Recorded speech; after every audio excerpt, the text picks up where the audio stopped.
Now we're at the Four Seasons Luxury Resort, but the thing is, we didn't pay anything to be here. If you have ever heard about a country called the Seychelles, then most likely you're imagining a place like this. A tropical paradise full of beautiful beaches and glamorous resorts that can only ever be experienced by the most fortunate among us. Well, believe it or not, but this is exactly what those luxury establishments want you to think.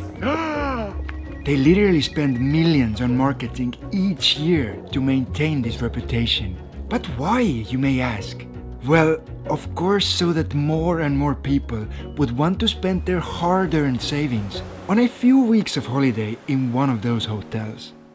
Yet after spending weeks traveling the Seychelles independently, we realized that there is also another option. I'm actually shocked how affordable luxury can be. A much cheaper and more authentic way to travel this country that we now want to share with you. Starting from tips on how to spend 5 times less money on transportation and food, all the way to things that are 100% legal but no luxury resort would ever want you to know. And so that everyone would be on the same page, let's start this video by first looking at the map. The Seychelles is a small nation located in the heart of Indian Ocean. It consists of 115 islands, and with a population of only 100,000 people, it is by far the smallest country in Africa. Yet as we zoom closer to the islands, it quickly becomes clear why hundreds of thousands of people each year want to spend their holidays here. Most of this country is covered with lush tropical rainforest. It's the definition of tropical paradise. The islands themselves are surrounded from all sides with beaches that many consider to be the most beautiful in the world. The watercolor is just so freaking stunning. And of course, swimming in such pristine ocean sort of washes away all the troubles of the world. Yet as soon as your plane touches the ground, there's a big decision everyone has to make. How are you going to get around the islands? Because walking really isn't a good idea. There's just no infrastructure for pedestrians. You're constantly on a very narrow car road. If you listen to the resorts, they will definitely recommend taxis. But of course, there's a catch. Big taxi companies like Uber are banned here, and so all vehicles are privately owned. Which means that without competitive markets, those prices can be quite rough. I'm a little sad. Just look at the taxi chart from one of our hotels. A 20-minute ride costs $45, and a 40-minute journey sets you back a shocking $72. And of course you have to remember that this here is just one way. But luckily, there is of course other options. For example, for the cost of the 20-minute taxi ride, you can rent a car for a whole day. I believe in miracles! Oh, oh, woohoo! Guys, meet Bunny. Which in our experience gives you the most flexibility to get around the island and conveniently see all the places that you like. Or if you feel more adventurous and want to mingle with the locals, then you can buy a public bus card right there in the airport. 4 days unlimited bus card was $165.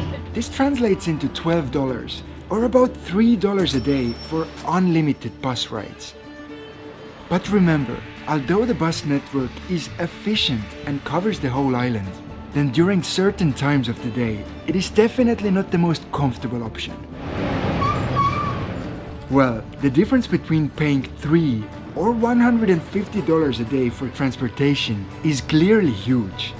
But as we're already on the topic of money, similar situation also applies to food. In a resort, a private dinner can cost anything between $200 and $450 per person. And if you're not picky and don't mind eating with others, then in one of their restaurants, the cheapest steaks on the menu start at $87. But wait, If you're anything like me and don't particularly like the idea of giving your money to the big international hotel chains, then of course there are also a lot of local options. In a more classy restaurants, pizza prices in a restaurant are around 20 euros. We're gonna try them out. So together with drinks, you're looking at around $30 per person. It's so worth it. But without a doubt, our favorite places to eat were the local food huts. It's open and it has food. Grilled fish. These can be found all over the country. And remember, the best way to choose such a place is by looking where the locals line up. Another little takeaway place just on the beach. Beach is over there. And garlic prawn sauce with rice salad cost 100 locals, so 7.50. Very tasty. I like those takeout places more and more. And if you crave for some fresh tropical fruit, don't forget to also visit a local farmer's market. Thank you so much. Thank you so much. You're welcome. Not only do those places have the best prices, but also you get to see the real Seychellois culture. And just to clarify, when I said before that I don't like giving my money to the big resorts, then it's not actually because of the high prices. I'm sure that paying more gets you better service. But I truly believe that as tourists, it's our responsibility to support small businesses and local producers. It's simply the easiest way to give back to the countries we visit. Because if all of us gave our money to the big corporations, then the only so-called benefit locals would get from the tourists would be crowded beaches and traffic jams, which in turn would quickly destroy the kind, thank you so much, helpful and welcoming atmosphere this place has at the moment. A lot of people here have such a beautiful vibe, like they glow the positivity out of them. Okay, enough about money for now, and instead, let's have a look at what people actually do once they're already here. No, I meant other than staying in their hotels. As I mentioned before, Seychelles is not a big country, and so each of its islands has only a few famous sites that almost every tourist wants to see. We've made it to the crown jewel of Praslin Island. Most commonly, these places are world-famous beaches, beautiful hikes, and of course, unique national parks. Well, as you can probably guess, they are all open for general public, so it doesn't really matter if you pay $40 or $4,000 for your room, because during the days, you are doing exactly the same activities. Yeah, if you stay in a resort, there is of course the option to pay somebody a huge amount of money to take you to those famous sites. But in our experience, visiting those places independently and not taking a tour gives you so much more flexibility. And it is just so much more magical to experience such locations in solitude. Instead of having 20 strangers around you at all times. Sorry. Yet if you think that you might miss something when going alone, then not to worry. In more famous sites like Valle de Mai National Park, for example, you can hire a local guide right there at the entrance gate. And what definitely makes discovering this country on your own much easier is the fact that both English and French are national languages here. So it's always easy to ask the locals for help or directions. Take a bus, and the bus will take you all the way up. Well, before we reveal some of the best kept resort secrets, there's still one more question I'm sure everyone has about money. Our second accommodation, this time much cheaper. How much do the normal hotels cost? We actually made a whole video on this topic. To make it easier, choosing your dream holiday accommodation, we're going to test out 5 different hotels and guest houses, and I will definitely add a link to it in the description. But to summarize, then an average accommodation here costs around $80 to $100 a night.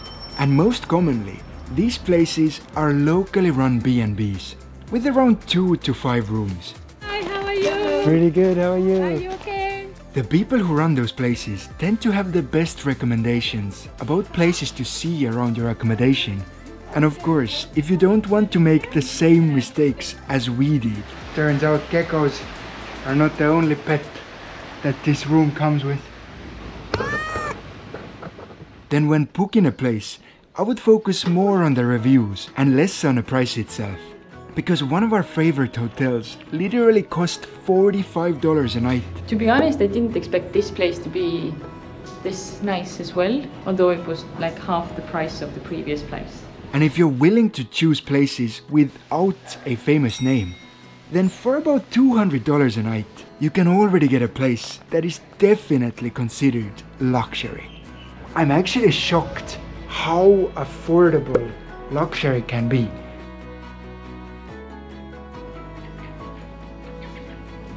I would like to lie here all day. So to summarize, if we add together all the tours, hotels and cocktails on the beach, then on average, we spent about $100 per person each day. And I honestly think that it's quite reasonable compared to the fact that this money would barely get you dinner in one of the resort restaurants. But now to the last point.